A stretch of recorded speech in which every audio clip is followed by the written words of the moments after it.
She doesn't belong here. That's what my mother said, right there in front of 20 people, while my daughter stood at the door, holding a plate of cookies she baked herself. The whole room went silent. Forks froze mid-air. You could hear the Christmas music, choking in the background. My sister just laughed it off like it was some kind of joke, but Tessa didn't laugh. She just nodded and walked out into the snow. I watched her through the window, her red coat disappearing down the driveway, and I swear, something in me broke right there. If you've ever been treated like an outsider, in your own family, hit like, leave a comment, and stay with me. Because that night, I realized what kind of mother I refused to be. I'm Rachel Lawson, 41, teacher, divorced, mom to one incredible girl who deserves so much more than she got that night. We live in Aurora, Colorado, the quiet kind of suburb where folks decorate their porches with wreaths and pretend everything's fine inside, where people whisper more than they help, and where my family has lived for 3 generations, long enough to believe they own the definition of tradition. My daughter's name is Tessa, 15, smart, soft-spoken, a little too good at hiding when she's hurt. She plays the piano when she's overwhelmed, which is often.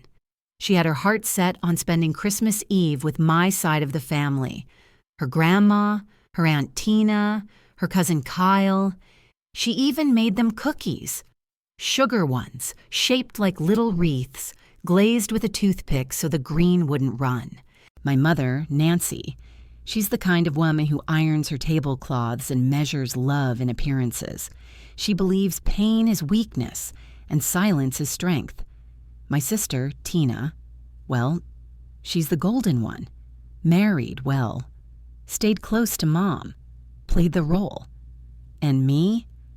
I was the sensitive one, the one who left for college, the one who never quite belonged at that table, but I paid for it, literally, for years. I covered more bills than birthdays, mortgage, utilities, even Kyle's private school tuition once, quietly, without drama, because that's what you do. When you're the one holding the thread that keeps the whole fabric from unraveling. But this Christmas, that thread snapped. And now I need to show you why. The snow was already thick on the road when I pulled into the driveway. It was close to midnight. The house was dark except for that soft amber light spilling from the living room window. For a second, I thought maybe she'd fallen asleep waiting for me, like when she was little.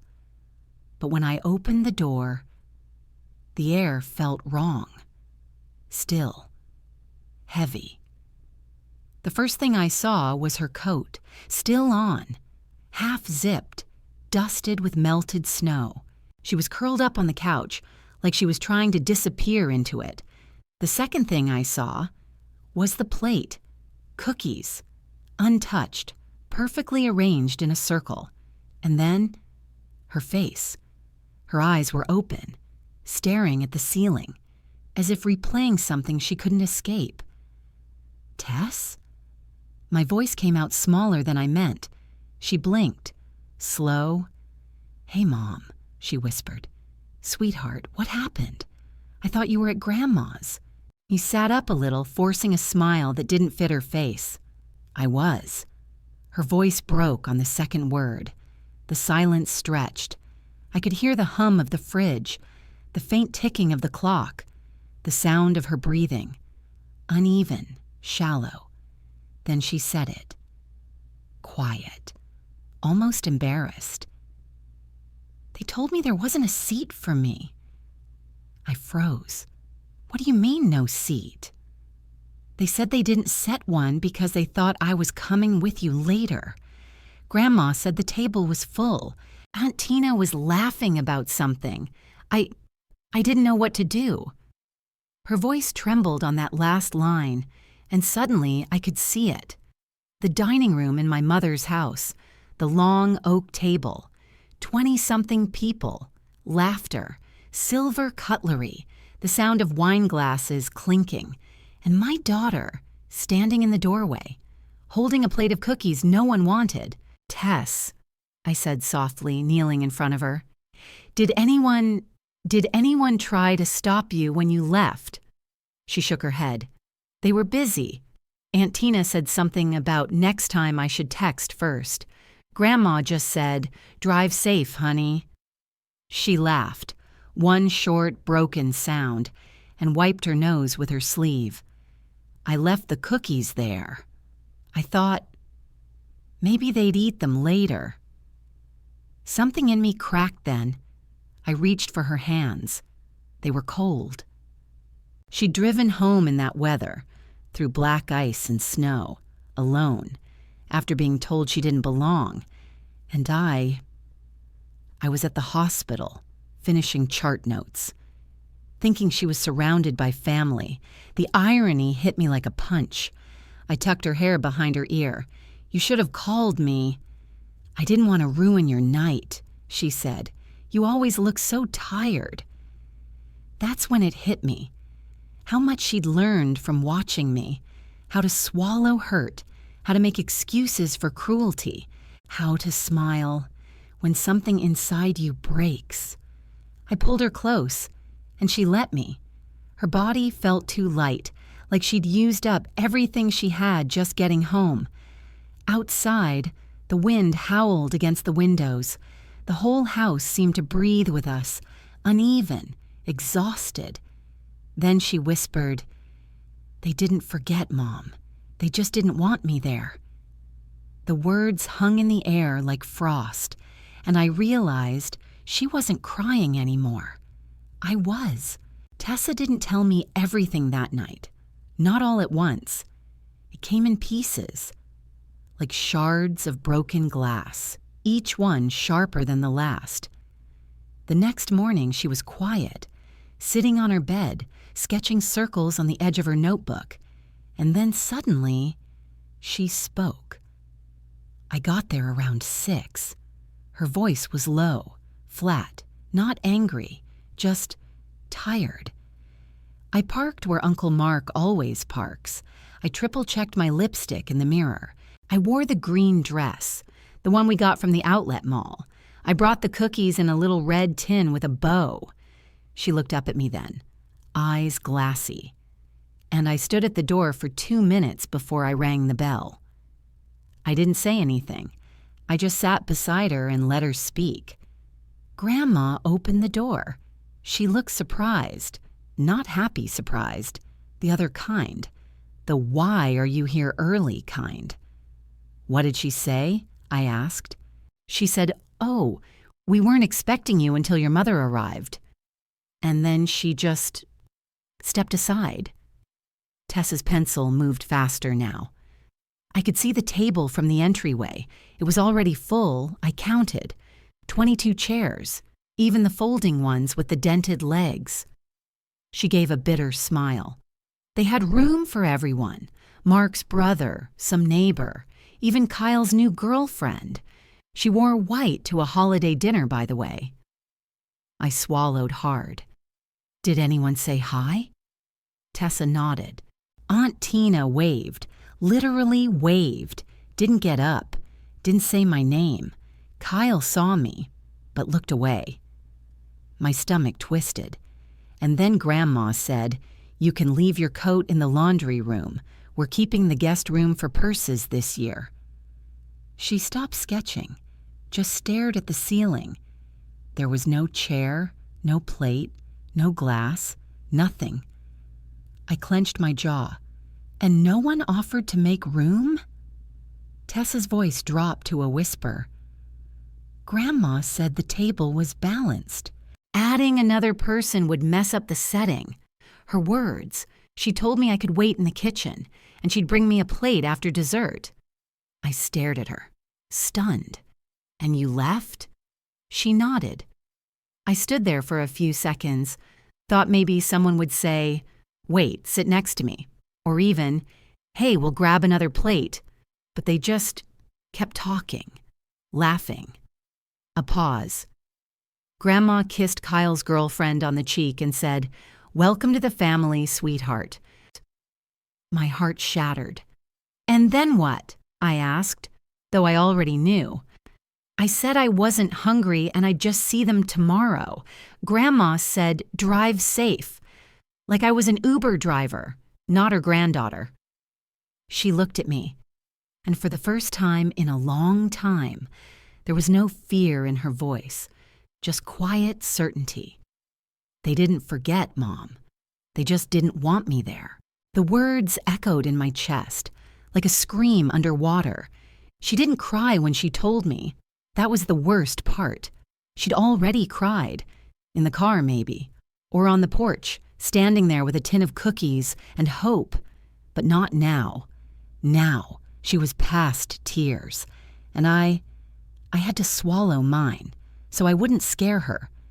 I reached for her hand, held it like an oath. And in that moment, I knew. This wasn't just a dinner. This wasn't just one night. This was the moment my daughter learned what exclusion feels like. Not from strangers, but from blood. I found it by accident. 2 days after Christmas, I went to put away clean sheets in her room. The corner of a notebook peeked out from under her pillow. Black cover, edges frayed, pages swollen from old tears. I hesitated. I shouldn't read it. But then I thought about that night, about her coat still zipped, her cookies untouched, and I opened it. The first page was harmless. Doodles, lyrics, half-finished sketches of piano keys. But halfway through, the handwriting changed. Tighter, smaller, like she was trying to hide even from herself. Grandma told everyone my art award wasn't real, said they give those out to everyone now. It was the regional showcase, Mom, only one student per school. I felt something twist inside me, page after page, the same pattern. Moments of brightness, dimmed by quiet cruelty. Thanksgiving. They said there wasn't enough room in the car again. They took 2 cars. I waved when they left. Nobody waved back. My hands trembled as I turned the page. Kyle got the new Apple Watch. Lily got an iPad. I got socks. Grandma said they're practical. I could almost hear her voice reading those lines. Soft, not bitter, just tired of pretending. Then near the back, one entry stopped me cold. I didn't tell Mom about the birthday dinner. She just worked 3 doubles. No point making her feel bad. She already blames herself for everything. I sat on her bed. The mattress dipped beneath my weight. The air smelled faintly of her vanilla lotion and pencil shavings. Outside, a plow scraped along the icy street, that rough metallic sound echoing the feeling in my chest. She'd been protecting me. While I was trying to protect her, she thought silence was kindness, just like I did with my own mother. That's when it hit me. This wasn't about one Christmas dinner. This was a pattern, a legacy of quiet exclusion, passed down like an heirloom nobody wanted. I flipped to the last entry, dated just a month before Christmas Eve. The ink was smudged at the bottom. Mom says family means showing up, but every time I do, I feel smaller. Maybe I should stop trying. Maybe that's what they want. I pressed my hand over the words, as if I could erase them, but they were already carved somewhere deeper, into her, into me. The floor creaked behind me. Tessa stood in the doorway, hair messy from sleep, eyes wide. "You read it," she said quietly. It wasn't a question. I started, but there was nothing to say that wouldn't sound like an excuse. She didn't look angry, just exposed, like someone standing in the cold, without a coat. "I didn't mean to," I whispered. "I was putting your laundry away." Tessa nodded slowly, biting her lip. "It's okay. I guess I wanted you to find it." Her voice cracked. "You never ask about them, Mom. You just keep paying for everything." The truth hit me like a slap. I had paid. For years. In money, in silence, in guilt, mortgage checks, electric bills, small favors. All those quiet transactions that bought me the illusion of belonging, but cost my daughter her dignity. She sat next to me. The mattress dipped again. We didn't touch, just breathed the same heavy air. After a while, she said, "It's not the first time they made me feel like I didn't belong." Her voice was steady now, calm. I used to think if I just tried harder, wore the right dress, brought the right gift, they'd notice. A bitter laugh escaped her lips. Guess I was wrong. I turned toward her, but she was staring straight ahead, at the window, fogging from our breath. "They didn't forget, Mom," she said again. "They never forget. They just choose who matters." The sentence landed like a verdict, and she wasn't just talking about them anymore. That night, after she went to bed, I sat at the kitchen table with her journal beside me. The refrigerator hummed softly. The clock ticked. For the first time in years, I saw my reflection in the dark window. A woman who had spent her whole life trying to be the good daughter and ended up raising a child who thought being invisible was normal. I closed the notebook gently and whispered into the silence, "Not anymore." I couldn't sleep that night. Every time I closed my eyes, I saw her, standing at that doorway, tin of cookies in hand, waiting for a place that didn't exist. By 4 a.m., I was in my home office, flipping on the desk lamp with fingers that wouldn't stop trembling. Bottom drawer, locked. Key taped under the keyboard, not because I was hiding anything, just because some habits of survival are so old, you forget why they started. I pulled out the folders, receipts, bank transfers, utility statements, neat rows of numbers, silent witnesses to years I spent buying peace, with people who never offered any in return. $480, December gas bill, $870, property tax installment, $1,250, gift for Kyle's robotics camp, $3,200, Tina's dental surgery, labeled temporary loan, still unpaid. The numbers bled into each other, like bruises. I turned to my checkbook register. Every month for almost 7 years. The same entry, mortgage, family house, 1,365s. I paused. Family house, not my house. Even though the deed had my name on it. Even though my signature was the one on the closing documents. Even though I made the down payment the year my parents were facing foreclosure. And Tina just needed more time. I flipped through the files, insurance, plumbing repairs, cable bills, HOA fees, all under my name, all paid by my hand. I don't remember them ever saying, "Thank you." And then I found it. A birthday card from 2 years ago, from my mother. "Hope this year brings you more rest. Love, Mom." $20 inside, crisp, uncreased. Next to it, another envelope. Same year, addressed to Kyle. "So proud of your grades and your goals. You're our shining star." Check for $500. I stared at the 2 cards side by side, and for the first time, I didn't feel guilty. I felt angry. No, worse. I felt played. They didn't forget me. They just remembered how useful I was, how easy, how quiet. I looked at the pile of documents and whispered the only truth that finally made sense. They didn't want a daughter. They wanted a donor. I pulled out my phone, opened the calculator app, started adding 8 years, roughly $2,300 a month, over $120,000. And that didn't include birthdays, holidays, bailouts. Didn't include the Christmas Eve dinner my daughter was turned away from, the one I probably paid for. I closed the folder, sat back in my chair, and for the first time since that night, I didn't cry. Because I knew what I had to do. The thing about cracks is they don't start big. They're hairline slivers at first, so small you learn to step over them.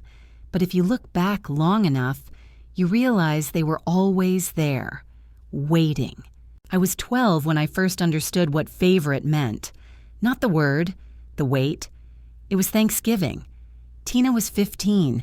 She'd burned the sweet potatoes, forgot the oven timer, too busy on the phone with her boyfriend. When Mom pulled the dish out, blackened, crusted, ruined, the whole house smelled like charcoal and cinnamon. I braced myself, because if I had done that... But Mom just laughed. "Oh, honey, at least you tried. That's what counts." And kissed Tina on the head. Later that night, I spilled a half cup of water on the table. Not wine, not soup, just water. It ran toward the centerpiece, soaking one napkin. Mom's smile vanished. "Rachel, for God's sake, can you be more careful? You're too old for this kind of mess." Tina didn't say anything. She just looked at me from across the table with that smirk. The kind you wear when the rules don't apply to you. I saw that look again 5 years later. Christmas Eve, home from college, first semester, straight A's. I even printed my transcript, wrapped it in little envelopes like a nerdy gift. When dinner started, Mom gave a toast. To Tina, for getting promoted at the bank. Everyone clapped. I waited. She never mentioned my grades. Not one word. Later, I handed out the envelopes anyway. Kyle, who was 7, opened his and asked, "Is this a report card?" Everyone laughed. Tina said, "Don't worry, Kyle. Aunt Rachel just wants extra credit from the family." It was a joke. But not really. Mom didn't correct her, just smiled and added, "She's always been a little intense. Sensitive, really." There it was again. That word, sensitive. A badge, a bruise. A way to dismiss me without raising her voice. It wasn't always like that. When we were little, Tina and I shared a room. She'd braid my hair at night and tell me ghost stories. We had a system. She picked the radio station, I chose the bedtime snack. But something changed when she turned 13. Mom started calling her my little woman. Started asking her opinion on dresses, on Easter brunch, on everything. With me, it was always, "Go clean your room." "Don't touch that, Rachel." Eventually, Tina stopped braiding my hair, stopped including me, started practicing Mom's disappointed smile. I used to think I was imagining it. The imbalance, the quiet shifting of gravity in every room we were in. But after I read Tessa's journal, after I ran the numbers, I knew I wasn't crazy. They didn't just favor Tina. They taught her how to erase me in plain sight, with smiles, with backhanded compliments, with silence. And now she uses the same tone with Tessa. "Oh, I thought you'd be taller by now." Green's a brave color, sweetie. You're just like your mom, a little too intense sometimes. I let it slide for years, because it didn't leave bruises, because I thought being the bigger person meant being the quieter one. But watching Tessa curl up in that coat, cookies untouched, pride crumpled like tissue, I realized that silence wasn't strength. It was complicity. The cracks started early, but now they were splitting wide open. And this time, I wouldn't be the one patching them. There's a moment every parent dreads. The one where you realize your child has been hurting under your roof, and you didn't see it. Or worse, you saw glimpses and looked away. I made coffee that morning with hands that didn't quite feel like mine, measured the grounds like muscle memory, watched the machine hiss and breathe like nothing had changed, but everything had. Tessa was still asleep, and I was already somewhere else. I pulled out my laptop, opened a new folder, documentation, all caps. I didn't know why I typed it that way. Maybe because this time, I wasn't asking for fairness. I was building a case. The first name I searched, Sarah Williams, my old friend from college, attorney. We'd stayed loosely in touch, holiday cards, Facebook likes, the occasional brunch. She was the one who helped me close on my parents' house all those years ago. She picked up on the second ring. Rachel. Her voice was warm, surprised. Everything okay? I took a deep breath. No, but it will be. By noon, she was sitting at my kitchen table, legal pad open, calm, relentless focus. I laid out the folders like evidence bags, mortgage, utilities, medical bills, my signature on every single line. "You've been paying everything," she said softly. "For how long?" 8 years, I said, without a single thank you. She tapped her pen. "You own the house outright. Legally, they're tenants. Without a lease." She didn't look up when she asked, "Do you want them out?" I didn't answer right away. Because here's the thing no one tells you about cutting ties with family. It doesn't feel brave. It feels like betrayal, even when they're the ones who betrayed you first. I thought about the birthdays I paid for but wasn't invited to. The times Mom said, "Don't make a scene," while Tina made her little digs. I thought about Tessa's cookies, untouched, her green dress, wrinkled, her voice when she said, "Maybe I should stop trying." Then I thought, what kind of mother teaches her daughter to keep begging for scraps of love? I looked Sarah in the eye. "Yes, I want them out." She nodded, professional, precise. "Then we'll serve a 60-day notice to vacate. Certified mail. I'll draft it today." There was silence, a different kind of silence, not the kind that made you feel small, the kind that made space for something new. I stared at the pile of receipts, felt equal parts grief and clarity. "They're going to say I'm cruel," I said quietly. Sarah didn't flinch. "Let them. They're going to say I turned my back on family." She leaned forward. Maybe it's time someone turned around and walked away. I almost laughed. Almost. But instead, I whispered, "Not anymore." Later that night, I sat on the edge of Tessa's bed. She looked up from her sketch pad, eyes cautious. "Are you okay?" she asked. Even now, she was the one asking me. I nodded. "There are going to be some changes," I said gently. "No more payments. No more pretending." She blinked. Once, then again. "Are you sure?" I reached out, tucked a strand of hair behind her ear, the way I used to when she was little. "I'm sure," I said. I used to think being quiet made me strong. A pause. But now I think maybe strength is knowing when to stop staying small. And for the first time in a long time, I felt like her mother again. Not just someone trying to keep the peace, but someone finally willing to protect her daughter. Loudly.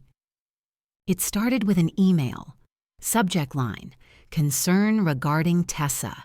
Confidential." It was from Ms. Elena Foster, Tessa's homeroom teacher, a kind woman in her late 40s, quiet eyes, a scarf for every season. We'd exchanged small hellos at parent nights, smiles in the parking lot. Never anything more. But this wasn't small. "Hi, Rachel. I hope this message finds you well. I hesitated before writing this, but I believe it's important. Over the past semester, I've noticed a shift in Tessa. Her work remains excellent, but she's withdrawn. More than usual, she eats lunch alone.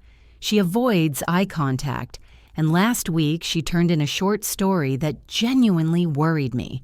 It was about a girl who shows up to a party no one invited her to and ends up hiding in a coat closet until everyone leaves. I stared at the screen. The words swam. I know teenagers can be complex, but I also know when silence hides something deeper. If there's anything going on at home, please know I'm here. Tessa is a remarkable young woman. She deserves to feel seen. I didn't even realize I'd stopped breathing until my vision blurred. Later that day, I stood in the school hallway, waiting for dismissal, clutching a thermos of cocoa, trying to look casual. Ms. Foster walked out, clipboard in hand, scarf a deep burgundy with tiny embroidered leaves. She saw me, paused, then walked straight over. Rachel. Her voice was gentle. I didn't mean to overstep. You didn't. I shook my head, voice low. You saw what I didn't want to see. She hesitated, then said, You're not the first mother I've had to write to. That line struck deeper than I expected, because it meant I wasn't alone, and neither was Tessa. That night, while folding laundry, I got a text. Sophie, the neighbor from 2 doors down, a woman I barely knew beyond waves and snow shovel exchanges. Hey, not sure if it's my place, but my daughter saw something weird on Christmas Eve. Said she saw Tessa standing on your mom's porch for a long time, then getting back in her car crying. Just wanted you to know, in case something's wrong. I stared at the screen, hands frozen on a stack of towels. It wasn't just in Tessa's journal anymore. It wasn't just something we knew. People had seen it. They just hadn't said anything. Until now. I thought about my mother, about how much she cared what the neighbors thought, how often she reminded us, smile for company. Don't air dirty laundry.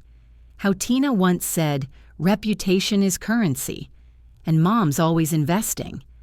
I opened my email again, reread Ms. Foster's line. She deserves to feel seen. Tessa had been erased in plain sight for years, dismissed with a smile, ignored with flair. But now people were starting to see her. And once you've been seen, you can't be made invisible again. That weekend, I printed the emails, added them to the folder labeled documentation. Sarah had told me, this isn't just about eviction, this is about narrative. If they try to turn this on you, we need witnesses, evidence, patterns. Until that moment, I didn't think I had any, but now I had a teacher, I had a neighbor, and soon I'd have more. Because cruelty doesn't hide forever. Eventually, it leaks. Later that night, Tessa came into the kitchen, mug of tea in hand. Ms. Foster pulled me aside today, she said, voice cautious. She said I could sit in her room during lunch if I wanted. I turned to her. She really cares about you. Tessa gave a small nod. I didn't think anyone noticed. You'd be surprised who notices, I said. She looked at me then, really looked, like she was trying to decide whether to believe it. And in that moment, for the first time since this all began, she looked a little less alone. It started small, a voicemail from my Aunt Susan. Hey, Rachel, I heard some strange things. Your mom says you're kicking them out? That can't be right. Call me back, okay? Then a Facebook notification. Tina Morgan tagged you in a post. I opened it, heart already bracing. Some people forget who helped them when they were struggling. They forget who held their hand through divorce, who made sure their child had family when they were too busy with work. Our parents deserve better. Please keep them in your prayers. 17 comments in 2 hours, all sympathy. So sorry, Tina. You're such a good daughter. Your sister always seemed distant. Can't believe some people would evict their own parents. One message hit harder than the rest, from my cousin Beth. Is everything okay? We always thought you were the stable one, Rachel. I sat at the kitchen table, laptop open, heart pounding, with a strange mix of fury and heartbreak. They weren't coming to me directly. They were going to the crowd, the audience, the court of public opinion, because they knew how much Mom valued image, and they knew how much it would cost me to be called ungrateful out loud. But the thing about masks is, once they crack, they never quite fit again. The next morning, Pastor Thomas called. "Rachel," he said gently, "I've received a few calls from your mother. She's upset, says she feels abandoned, says she's afraid of being homeless." I took a breath. "Pastor, have you spoken to Tessa?" A pause. "No, because she spent Christmas Eve alone, curled up in a coat, on our couch, after driving through a snowstorm from a dinner she wasn't welcome at. Does that sound like someone who's abandoning family or someone protecting one?" He was quiet. Then softly, "Thank you for your honesty. Sometimes there's more than one kind of pain." Later that day, I went to the bank, asked to end all automatic transfers to my parents' accounts, utilities, property tax, miscellaneous support, all of it. The teller looked surprised. "These have been active for years." "I know," I said, sliding my ID across the counter. "They end today." Behind me, someone whispered my name. I didn't turn. Let them talk. When I got home, the voicemail light was blinking. "Rachel." Mom's voice, controlled, practiced. "I don't know what stories you've been telling, but we are family, and family means responsibility. I didn't raise you to be this cold." Click. No apology, no reflection, just the same guilt-laced performance I'd grown up with. That night, Sarah stopped by. She handed me the certified 60-day notice, stamped, signed, legally binding. "They'll say you're cruel," she reminded me, "because cruel is easier than calling you brave." The next day, someone left a letter in my mailbox.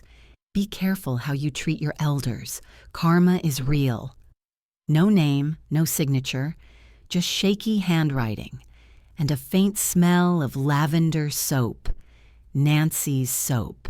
I thought about all the years I'd swallowed pain to keep the peace, how many Sunday dinners I sat through biting my tongue, while Tina made jabs and Mom orchestrated silences like symphonies. I thought about how many people in our family had seen and said nothing, because Mom was gracious, because Tina was put together, because I was the quiet one.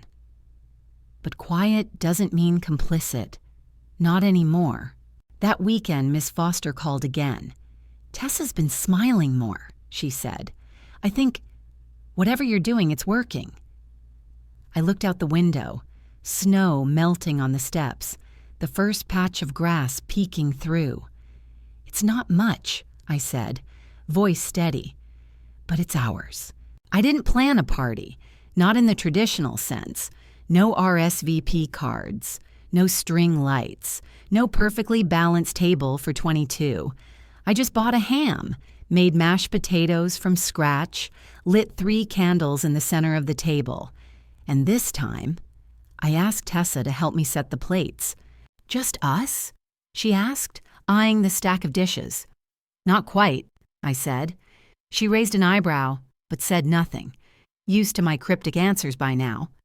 We set the table slowly, 2 plates, 2 forks, 2 cloth napkins folded like tulips, and one more setting, a 3rd plate, a 3rd chair. But no name card, no place to sit, just a chair. Empty. Deliberately so. Tessa noticed. Her hand paused over the silverware. Who's that for? I looked at her, smiled, soft but certain. It's for the person who didn't make room for you. She blinked, said nothing, but her shoulders straightened. And in that moment, she understood. It wasn't about revenge. It wasn't even about them anymore. It was about showing her, visibly, undeniably, that this table, this home, this moment was hers. That she would never have to beg for a seat again. That absence could speak louder than presence, if framed with intention. That night, we ate by candlelight, not because it was romantic, but because it was quiet and soft and kind. Tessa told me about a new story she wanted to write, one where the girl doesn't wait on the porch, where the party is hers to begin with. She smiled when she spoke, not the polite small curve I'd grown used to, but a real one that reached her eyes. After dinner, we cleared the plates, all except one. I left the third plate untouched, not to guilt anyone, but as a reminder, sometimes the most powerful thing you can do is leave a seat open and let its emptiness say everything. Later that week, a neighbor stopped by, a man from 2 blocks down. He worked in the post office, said his daughter used to play violin with Tessa at school. I heard what happened, he said, voice low. I just wanted to say, you're doing the right thing. I didn't ask how he knew. Stories travel, and so does truth when it's quiet enough to be heard. That Sunday, I got a text from my cousin Beth. Saw the post Tina made about the eviction. Then I talked to someone from the school, and I'm sorry, I think I understand now. I didn't reply, didn't need to, because the point of that third chair wasn't to invite shame. It was to recenter love. When I woke the next morning, I found a sticky note on the fridge. Tessa's handwriting, crooked and sleepy. Thanks for saving me a seat, even if it was empty. And that's the thing about seats. It's never just about the wood and cushion. It's about what they mean, who's welcome, who's wanted, who's missing, because someone made them feel like they didn't belong. This year, I didn't send a family card, didn't write Merry Christmas from the Morgans, didn't list a dozen names to prove we were united. I just printed one photo, me, Tessa, and the empty chair, and wrote underneath, "We made room." The call came just after 6 p.m. I almost didn't answer when I saw her name flash across the screen. Nancy Morgan, Mom. The last time we'd spoken, she accused me of turning my back on everything she built. I picked up anyway. Hello? For a moment, silence. Not the cold kind, the kind that sounds like someone rehearsed too long and still forgot their lines. Then, I saw the picture. Her voice was smaller than I remembered, tighter, older. I didn't know what it meant at first. The empty chair. Then I realized it wasn't for me. I didn't answer. Let the silence rise, like water in a glass. She continued, "Your father used to say you were the steady one, the one who never needed much." A soft exhale. I let that become an excuse. I sat down at the kitchen counter, phone pressed to my ear. Tessa was upstairs, laughing softly at a YouTube video. Safe, warm, home. I don't know how to say this right, Mom said then, but I was wrong. About you, about her. My hand tightened around the mug in front of me. I thought I was keeping the family together, she said, but maybe I was just keeping the pattern intact. Tina, she knows how to please people, and I liked being pleased. A long pause. I didn't think about what it cost you, or Tessa. Her voice cracked. On that name. Tessa. I saw her the other day, at the pharmacy. She didn't see me, but I saw her eyes. She looked like you did, the year you got waitlisted from prom committee and didn't tell anyone. Quiet, but bruised somewhere I couldn't reach. I felt tears sting the edge of my eyes, not from pain, not even relief, but from the weight of finally hearing the truth, even if it arrived years too late. She doesn't need an apology, I said finally. She needs people to stop asking her to shrink so others feel big. Mom was quiet. I don't know if I can fix anything. You probably can't, I replied, but you can stop pretending it wasn't broken. A soft breath, the sound of papers shifting. Then she said, I made a list of everything you've paid for. Sarah, the lawyer, sent me a copy. I didn't know it added up to so much. It added up to her, I said quietly. To the version of Tessa who finally believes she belongs. I don't expect forgiveness, she whispered, but I wanted you to know. I saw her. For the first time, really. That night, I didn't tell Tessa about the call. Didn't need to. She came down an hour later, eyes still sleepy, and said, I don't know why, but I feel like I'm finally being left alone by something I couldn't name.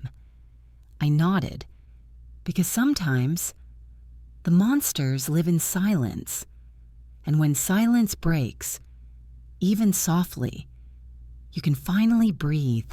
Some families come with birth certificates, with matching cheekbones, inherited tempers, and Sunday brunches no one enjoys, but everyone attends. Ours didn't. Ours came quietly, on a snow-covered porch, through cookies that never got eaten, through silence that finally broke. It was the day after New Year. The house was still quiet, leftovers in the fridge, pine needles like green confetti across the floor. Tessa came down in mismatched socks, sketchbook hugged to her chest. I drew something, she said. I looked up from the sink. Can I see? She opened the pages. It was a table, 3 chairs, 2 people sitting, one tall, one with curly hair, and one chair, still empty. But this time, a hand was reaching across that empty space, not to fill it, but to connect through it. I thought maybe, she said, that we don't have to fill every missing piece. I swallowed the lump in my throat. No, I said. We don't. Because not every absence is a loss. Some are just quiet reminders of what we've outgrown. Later that afternoon, we went to the store. Nothing fancy, just errands. Grocery list in my hand, hot cocoa in hers. At checkout, she picked up a cheap bracelet from the impulse bin, plastic beads, purple and silver. Can I get this? She asked. I nodded. She paid with her allowance, then handed it to me. You should wear it, she said, so people know someone picked you. I blinked. Picked me? She smiled. Yeah, you always pick me. I just wanted to pick you back. I wore it every day after that, still do, even when the beads started fading, even when the elastic got loose. Because that bracelet, it held more truth than every engraved necklace from my mother, every check I wrote in silence, every invitation I never got. It said, you don't have to be accepted to belong. You just have to be held when it matters. Weeks passed. Tina never called. Mom sent one more card. No return address, no signature, just a line. I hope you're well. I think about her smile. I didn't reply, but I didn't rip it up either. Some things don't need an answer. Some things just need to be put down, gently. One evening, Tessa stood in the kitchen, arms crossed, mock serious. We need a new rule, she said. Only people who clap when others walk in get to sit at our table. I grinned. Sounds fair. Also, she added, no one gets to comment on outfits unless they're offering to buy new ones. I laughed, harder than I had in months. That night, I tucked the bracelet into a little glass dish by my bed, right next to my old wedding ring, my grandmother's brooch, and a stone Tessa once gave me from the beach, said it looked like a dinosaur egg. All proof that love isn't what you inherit. It's what you choose. Again and again. They didn't choose me, but she did. And that was enough. January 10th. It's quiet this morning. Just the sound of the heater kicking on and the faint scrape of Tessa's pencil upstairs. I found this journal in the back of the kitchen drawer, leather-bound, pages yellowing at the edges. I bought it years ago, thinking I'd start writing again. But like most things meant for later, it sat untouched until now. So I guess this is entry 1. Or maybe it's the epilogue. I used to think family was a table, a set number of seats. You either had one or you didn't. But now I know. Family isn't about being given a seat. It's about being seen when you sit down. It's about who looks up and smiles like they're glad you came. Tessa said something yesterday that stuck with me. She was doodling on the fridge whiteboard, hair in a messy bun, pajama pants at 4 p.m.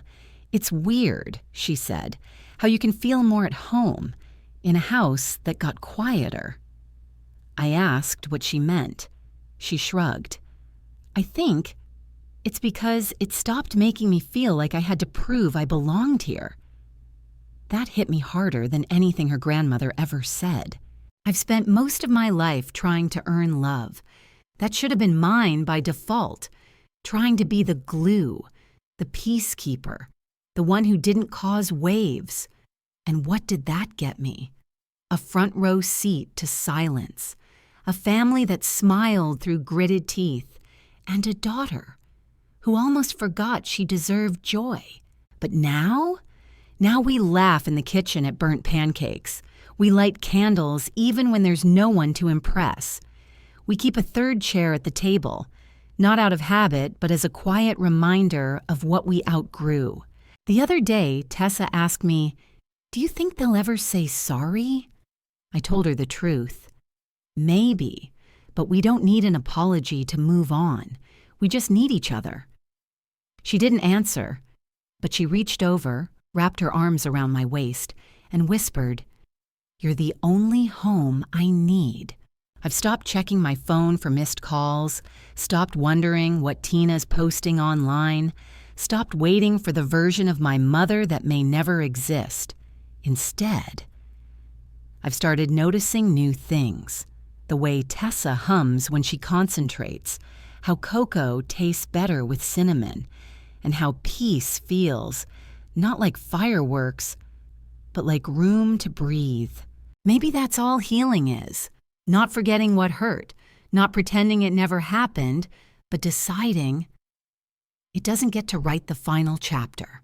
So if anyone ever finds this journal and wonders what happened to the woman who caused a rift in her family, here's what I'll say. She didn't break the family. She just stopped pretending silence was love. She chose one person who deserved more and became a mother that girl could finally trust. We didn't fix the past. We didn't rewrite the stories others told about us, but we wrote our own. And in it, we were the ones who stayed. Signed, Rachel Morgan, daughter, mother, no longer waiting to be chosen.